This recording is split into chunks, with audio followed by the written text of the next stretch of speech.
السلام علیکم ورحمۃ اللہ وبرکاتہ۔ الحمدللہ رب العالمین والصلاة والسلام علی سید الانبیاء والمرسلین وعلی آلہ واصحابہ اجمعین، اما بعد۔ اعوذ باللہ من الشیطان الرجیم، بسم اللہ الرحمن الرحیم، الحمدللہ رب العالمین الرحمن الرحیم، صدق اللہ العظیم۔ وقال النبی صلی اللہ علیہ وسلم الخلق عیال اللہ، او کما قال علیہ الصلاۃ والسلام۔ محترم دوستو، عزیز ساتھیو، اللہ رب العزت نے قرآن پاک کو جب شروع کیا اور سورہ فاتحہ کو سب سے پہلے سورہ فاتحہ سے قرآن شریف شروع ہوتا ہے، جس سے معلوم ہوتا ہے کہ اس میں پہلی آیت الحمدللہ رب العالمین کہ اللہ رب العزت پوری دنیا کا پالنہار ہے۔ اور حدیث سے ہمیں معلوم ہوتا ہے، نبی علیہ السلام نے فرمایا کہ پوری مخلوق اللہ کا کنبہ ہے، اللہ تعالیٰ کی فیملی ہے، اس کا پریوار ہے۔ لہذا اللہ رب العزت نے بار بار جا بجا قرآن میں فرمایا غفور الرحیم، رحمان الرحیم، رحیم رحیم کا الفاظ جو یہ صفت ہے، اس کو نمایاں طور پر قرآن میں بار بار کہا گیا، ارشاد فرمایا گیا، یعنی کہ اللہ کا جو رحم کی جو صفت ہے وہ زیادہ غالب ہے۔ اور حدیث سے یہ بات بھی ہمیں معلوم ہوتی ہے کہ حدیث قدسی میں آتا ہے سبقت رحمتی علی غضبی، کہ میرے غصے پر میری رحمت، میری کرم فرمائیاں، میری نوازشیں غالب آ چکی ہیں۔ اللہ رب العزت تمام انسانوں کے ساتھ رحم اور کرم کا معاملہ فرماتے ہیں۔ آج کل جو حالات بنے ہوئے ہیں یقینی طور پر وہ آزمائش کے حالات ہیں، لیکن اللہ رب العزت نے ہر معاملے میں خیر کا پہلو چھپا کر رکھا ہے۔ جو ہم دیکھ رہے ہیں یقینی طور پر یہ آزمائش کی گھڑی ہے، پوری دنیا ایک وائرس کی وجہ سے جھج رہی ہے اور پریشان حال ہے، پورے عالم میں خوف و ہراس کا سما بندھا ہوا ہے، لیکن اللہ رب العزت جو سراپا محبت کی ذات ہے، لہٰذا وہ بہت جلد ان معاملات کو ختم کر دے گی۔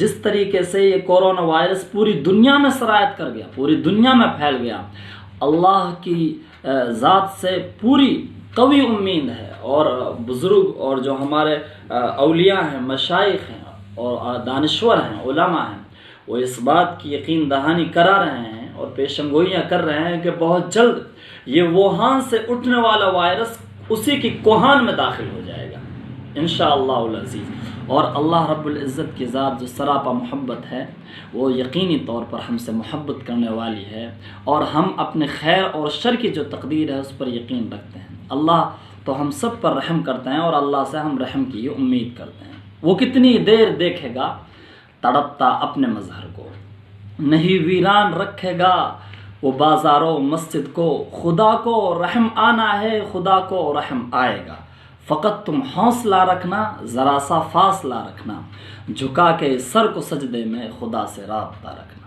یہ ہمیں کرنا ہے۔ ایسی گھڑی جب خوف و ہراس پھیل جائے، جب چاروں جانب سے آفات و بلیات ہم کو گھیر لیں اور ان کی موج اٹھنے لگیں اور پریشانیاں ہر جگہ سے ہمارے پاس آنے لگیں، تو اللہ کے نبی حضور اکرم صلی اللہ علیہ وسلم نے فرمایا کہ جس وقت میں امواج البلا، تو ان کو ٹالا جائے گا بالدعاء والتضرع، کہ اللہ کے حضور الحاح و زاری کی جائے، رویا جائے، بلکا جائے، اللہ کو راضی کیا جائے۔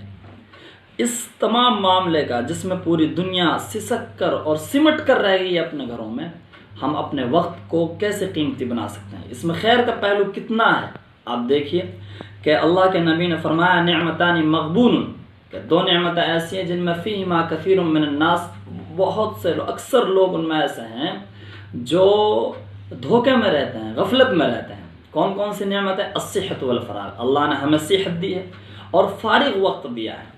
اب اس میں ہم کیا کر سکتے ہیں؟ ہم گھروں میں بیٹھے ہوئے ہیں، گھروں کی چار دیواری کے اندر ہیں، تو ہم سب سے اول کام کیا کر سکتے ہیں؟ والدین کی خدمت کا ہمیں موقع ملا ہے، والدین کی خدمت کریں۔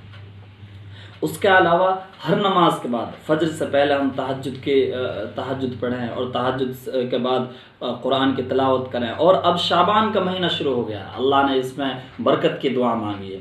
اگر شعبان کے مہینے میں ہم یہ طے کر لیں کہ روزانہ ہمیں 2 پارے پڑھنے ہیں، تو انشاءاللہ العزیز 15 تاریخ تک کا اگر یہ لاک ڈاؤن رہے گا تو ہم اس میں لائف اپ کر سکتے ہیں، لائف کو بہتر بنا سکتے ہیں، جس سے ہم 15 دن کے اندر مکمل قرآن کو کر دیں گے۔ اور ظہر بعد ہم کلاسز لگا سکتے ہیں، جس سے اپنے اہل و عیال کو، گھر والوں کو اسلام کے بنیادی تعلیمات سے آگاہ کر سکتے ہیں، انہیں سکھا سکتے ہیں، ان کی قرآن درست کر سکتے ہیں، اور دوسرے معاملات ہیں ان کو کر سکتے ہیں۔ عصر کی نماز کے بعد اپنے تسبیحات ہیں، ذکر و اذکار کر سکتے ہیں۔ مغرب بعد سورہ واقعہ کا ورد ہم جاری رکھیں۔ عشاء بعد سورہ الف لام میم سجدہ ہے، اور اس کے علاوہ سورہ ملک ہے۔ اگر ہم 15 دن تک ان کو پیدل مسلسل کرتے جائیں گے انشاءاللہ العزیز، یہ ہماری زندگی کے معمولات کا حصہ بن جائے گا۔ کتنا بہترین ہوگا جب ہم ایسا کریں گے۔ میں نے بھی یہ شروع کیا ہے، اور میں امید کرتا ہوں کہ جو مجھے سنے گا انشاءاللہ العزیز وہ بھی ان پر عمل پیرا ہوگا۔ یہ قیمتی بنانے کا وقت ہے۔ اللہ کے نبی صلی اللہ علیہ وسلم کی بہت سی احادیث ایسی ہیں جن پر عمل نہیں ہوتا ہے، اور علماء نے لکھا ہے کہ ان احادیث پر ثواب کی نیت سے زندگی میں کبھی نہ کبھی عمل کر لینا چاہیے۔ صلو فی رحالکم، یہ ہم نے سنا کویت کی مساجد سے اور دیگر ممالک کی مساجد سے یہ اذان میں یہ لفظ داخل کیا گیا۔ اللہ کے نبی نے فرمایا تھا صلو فی رحالکم، ایک جنگ کے موقع پر، لہٰذا کہ اپنے گھروں میں ہی نماز ادا کر لو، صرف بارش کی وجہ سے۔